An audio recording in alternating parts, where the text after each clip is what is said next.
똑똑하고 현명한 소비자로 거듭날 수 있는 유용한 정보들 전해드리는 시간입니다. 똑똑한 소비생활. 자, 오늘은 한국소비자원 안전감시국 생활안전팀 백민경 과장 전화 연결돼 있습니다. 과장님 안녕하세요. 네, 안녕하세요.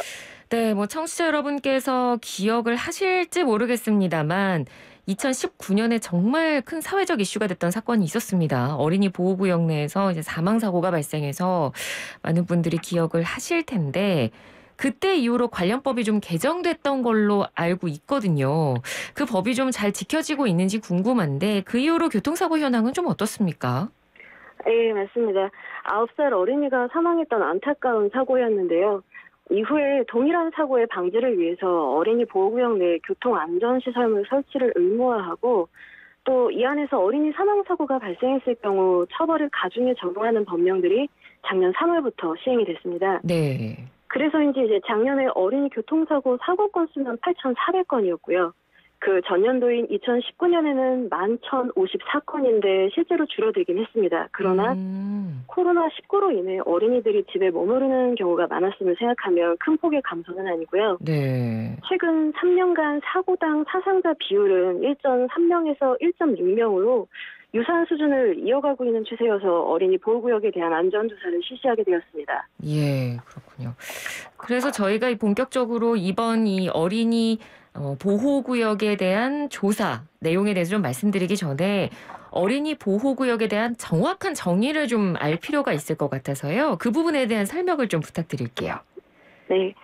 우선 어린이 보호구역은 초등학교 등의 시설 반경 300m에 지정되는 도로 구간을 말합니다. 상대적으로 주의력과 반사신경이 약한 어린 아이들을 보호하겠다는 목적이기 때문에 초등학교나 유치원, 어린이집 등이 지정 대상 시설이고요. 네. 보통 시작 지점에 눈에 띄는 황색 표지판으로 어린이 보호구역이 시작된다는 것을 알려줍니다.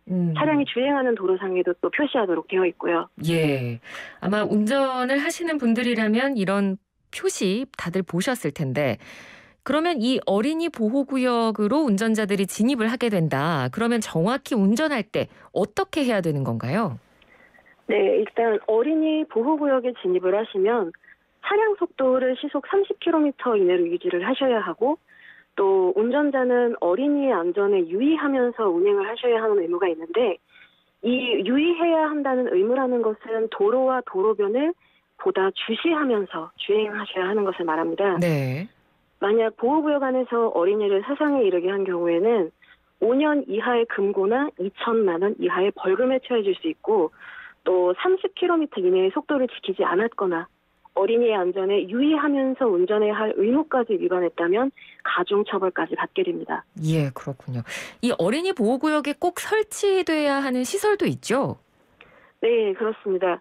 도로교통법에 따라 무인 교통 단속 장비, 횡단보도와 신호기, 과속 방지턱, 마지막으로 어린이 보호구역임을 알리는 안전표지 등을 설치하도록 법적으로 되어 있습니다. 예, 알겠습니다. 자, 그러면 해외 사례와도 좀 비교를 해보면 좋을 것 같습니다. 다른 나라들에도 이렇게 우리나라의 어린이 보호구역 같은 비슷한 제도들이 있나요? 네, 그렇습니다. 많은 나라에서 우리나라의 어린이 보호구역과 비슷한 제도를 운영하고 있는데요. 가까운 일본의 경우에는 초등학교 시설의 반경 500m를, 독일의 경우에는 반경 300m를 스쿨존으로 지정해서 관리하고 있습니다. 네.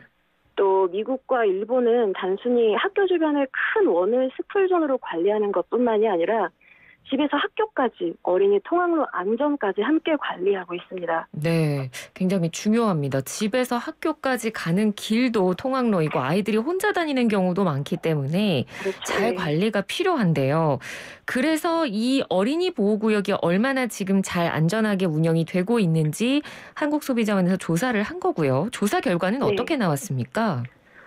조사 결과 어린이 보호구역에 해당하는 29개 중 20개 지점에는 무인 교통 단속 카메라가 설치되어 있지 않았습니다. 무인 교통 단속 카메라는 규정 속도를 위반하는 차량을 단속하는 목적도 있는데 단속 장비를 인지한 운전자가 미리 속도를 줄이도록 하는 안전운전 유도 효과도 있어서 설치가 보다 확대되어야 합니다. 네. 또 그 외에도 29개 지점에 44.8%의 보행자용 신호등이 없었고요. 17.8%에는 방호 울타리가 또 13.8%에는 횡단보도와 미끄럼 방지 시설이 없는 것으로 나타났습니다. 네, 생각보다 이런 기본적인 시설이 좀 없는 곳이 많다라는 게 좀 충격적인 것 같은데요. 네. 그리고 어린이 보호구역 내에서 운전자들의 차량 주행은 어땠나요? 어린이 보호구역을 주행하는 차량을 480대 대상으로 조사한 결과 이 중 80대, 즉 20.4%가 규정속도인 시속 30km를 위반하는 것으로 나타났습니다. 네.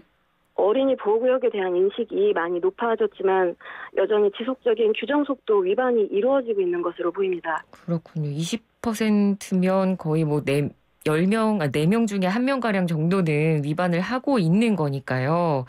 네, 이 부분에 대한 인식도 지금 좀 더 재고가 필요해 보입니다. 자, 이번 조사를 결과를 바탕으로 어떤 점들이 좀 개선되면 좋을까요? 네, 우선은 무인 교통단속 카메라와 같은 교통 안전시설물 설치가 미흡한 경우가 나타났기 때문에 시설 확대 설치를 관련 부처에 요청할 계획이고요. 예. 또 어린이 보호구역에서의 규정속도 위반 행위도 지속되고 있어서 이에 대한 단속 강화와 함께 운전자분들의 인식도 조금은 개선되어야 할 것 같습니다. 네. 잠시만요. 예. 또 이제 어린이 보호구역 밖의 경우인데 아이들이 주로 이용하는 통학로에 대해서도 좀 상대적으로 교통시설물 설치가 미흡한 경우가 추가로 발견됐기 때문에 네. 교통사고 방지를 위한 안전관리 방안이 마련되어야 할 것으로 보입니다. 이상입니다. 예.